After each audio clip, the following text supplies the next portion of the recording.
여느 때와 달리 오늘은 차 소리가 들리는 대로변 옆이에요. 여기가 우리 이군사령부 근처거든요. 아주 큰 도로변에 있는데 등잔빛이 어둡다고 할 수 있는데요. 이 대로변 옆에 네. 삼형제의 그 효행을 기리는 비각이 하나 있어요. 오늘 거기 한번 가볼 거예요. 이쪽 길 맞나요? 네, 맞아요. 길가에 있어요. 길가에. 표를 따라 이번엔 만촌동을 찾았습니다. 한적한 곳에 있을 거라는 예상과는 달리 큰 길 옆에 자리하고 있었는데요. 차가 많이 다니는 그곳에 하나도 아닌 무려 3명의 형제가 효에 대해 말해주고 있었습니다.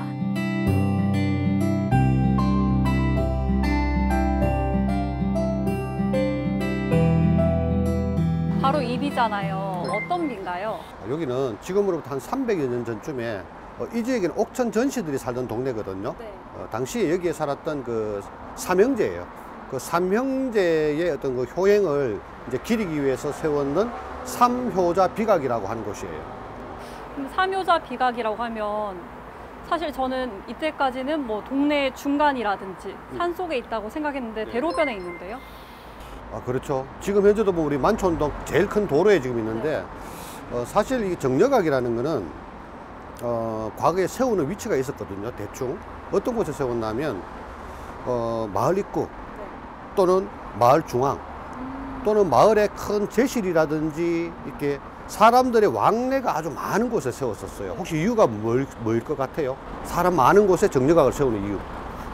그러니까 보통 저는 한적한 곳에 세울 거라고 생각을 했는데 전혀 감이 안 잡히는데요. 왜 그러냐면 이 정려제도라는 걸 만든 이유는 조선 태조 때부터 만들어지거든요. 네. 조선이라는 나라는 그 유교 국가잖아요. 그래서 충신, 효자, 연려를 국가 차원에서 이렇게 장려하려는 이유가 있었던 거죠. 그래서 그 고을마다 배출된 충신이나 효자, 연려가 있으면 네. 사람 왕래가 잦은 곳에 눈에 확 띄게 이렇게 정려각 형태로 세움으로 인해 가지고 사람들이 많이 보고 홍보도 하고 또 사람들로 하여금 따라서 배우게 한다라는 목적에서 만든 것이죠. 그러다 보니까 큰 도로변이나 이런 데 잘 있는 거예요. 마치 제가 이제 효자비를 보고 효를 행해야겠다라고 생각을 하는 것처럼. 그렇죠. 아. 그런 의미. 네. 근데 여기 삼효자 비각이라고 하셨잖아요. 네네. 그럼 일반적으로 알고 있는 그 정려각이랑 같은 건가요? 여기는 정려각하고는 조금 달라요. 근데 일반인들은 구별을 잘 못 하셔요. 근데 엄밀하게 말하면 정려각이라는 것과 그냥 일반 뭐 효자 비각 또는 효부 비각이라는 것은 서로 다른 것이거든요. 어떤 차이가 있냐면 정려각이라고 하는 그렇게 정려라는 말이 들어가는 비각은 조선시대 때 임금의 명으로 내려온 거예요. 근데 일반 뭐 효자각, 효부각 또는 충신각 이런 형태의 정려라는 말이 들어가지 않는 것은 그 지역 사회, 그러니까 그 옛날로 치면 그 고을 또는 그 문중에서 이렇게 세웠다라고 보는 거거든요. 이해하기 쉽게 지금 기준으로 하면 정려각은 대통령 표창, 그리고 효부각 또는 뭐 충신각 이런 것들은 그 지역의 어떤 단체라든지 지자체 차원에서 준 표창, 그 정도 차이점으로 이해하시면 될 것 같아요. 이해 바로 됩니다. 네. 그럼 이 삼효자는 어떤 효행을 인정받은 거예요? 여기 삼효자는 삼형제분인데 제일 큰 형님부터 하면은 호를 화정으로 쓰셨는데 전창항이라는 분이었어요. 둘째는 호를 만정이라고 쓰셨거든요. 전창익.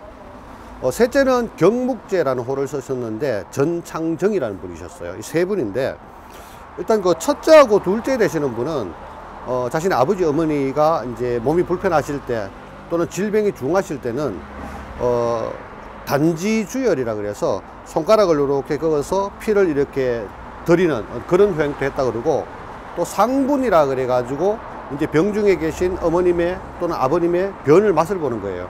그러면서 지금 현재 병의 징후가 어떻다라는 것을 가늠을 했다 그래요.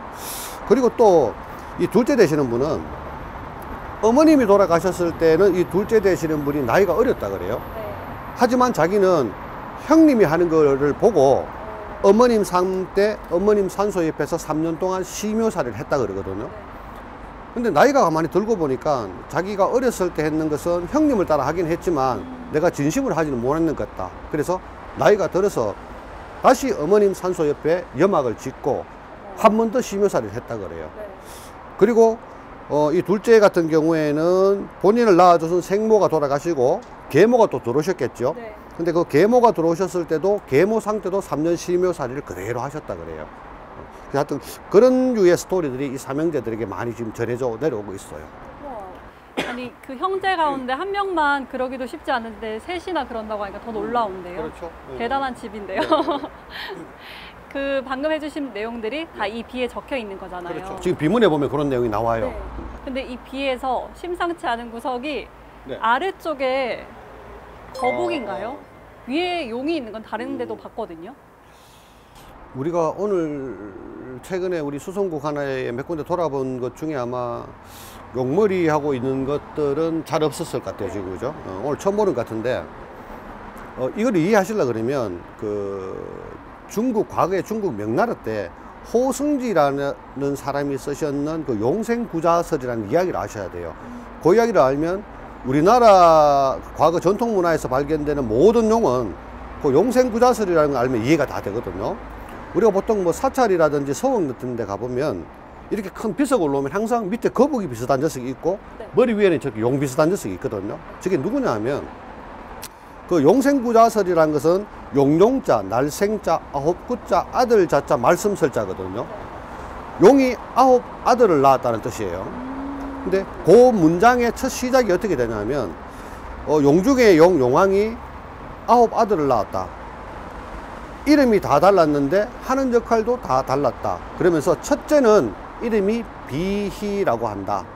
이 녀석은 힘이 너무 세서 항상 등 위에 무거운 거를 올려놓고 이렇게 버티는 거를 좋아했대요. 그래서 사람들이 돌로 만든 이렇게 무거운 비석을 만들고 나면 밑에 비 받침대로 엮는 녀석이 바로 그 비희라는 녀석이에요. 그래서 아래에 두는군요. 생긴 건 거북이처럼 생겼지만 네. 실제로는 이제 용왕의 첫째, 장남이죠. 그 다음에 둘째 녀석은 이름이 이문이라고 했대요. 이문. 근데 이 녀석은 높은 곳에 올라가서 멀리 있는 것을 바라보는 걸 아주 좋아했대요. 그래서 사람들이 이렇게 키가 높은 비석을 만들고 나면 비월이 위에 새겨놓은 녀석이 바로 용왕의 둘째 아들 이문. 이런 식으로 이제 셋째부터 9째까지가 쭉 있죠. 저는 그냥 예술의 한 형태이겠거니라고 생각했는데 다 의미가 있는 거였네요. 이젠 좀 정엽이랑 효자비에 대해서 꽤나 알게 됐는데요.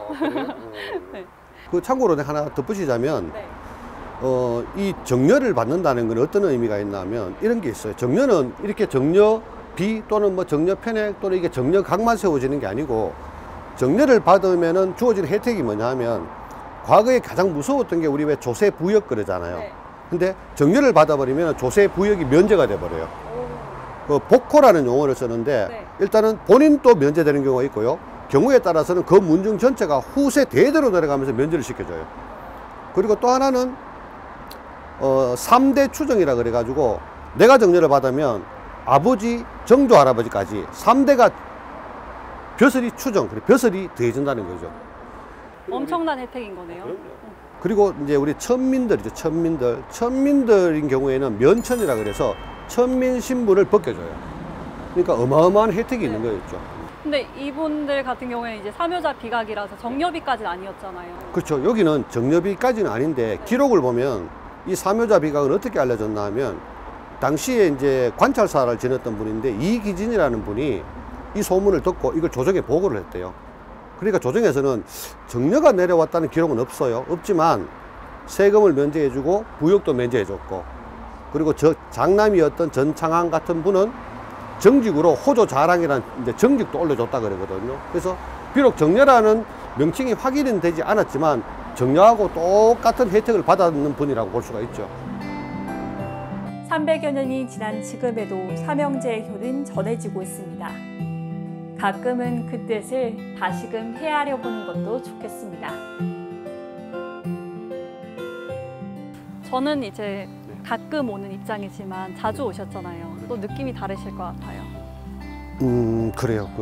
저는 이번에 같이 이렇게 다니면서 효자 정려각도 받고 효자비도 받고 그죠? 또 충신 정려각도 보셨잖아요, 그죠? 네. 이번에 좀 새삼스럽게 들었는 느낌, 이런 느낌이 들었었어요. 뭐냐면 뭐 효자니 충신이니 하는 게 사실은 지금 현실하고는 조금 거리감이 있는 문화잖아, 그죠? 네. 근데 우리가 다녀보니까 어땠었어요? 정력학이라든지 피각이 관리가 다 잘 되고 있었죠. 네. 그래서 그게 세월로 보면 좀 먼 곳은 우리 고려시대도 있었고 사실은. 근데 최소한 200년에서 한 300년 정도 되는 이제 유산들이고 유물들인데 후손들이 관리를 잘 해주셨다는 거예요. 그래서 저는 지금도 이렇게 느끼는 것은 과거에 선조들이 주셨는 유물들, 그리고 본인들이 생각할 때는 자신들 선조들의 유물이니까 더없이 네. 중요하겠지만 그것들을 잘 관리해 줌으로 인해서 지금 우리가 현실에 살고 있는 우리들도 이걸 볼 수 있다는 거, 깨끗한 상태에서. 그래서 그분들에게 다시 한번 이 자리를 빌려서 고맙고 감사하다는 뜻을 한번 전하고 싶어요.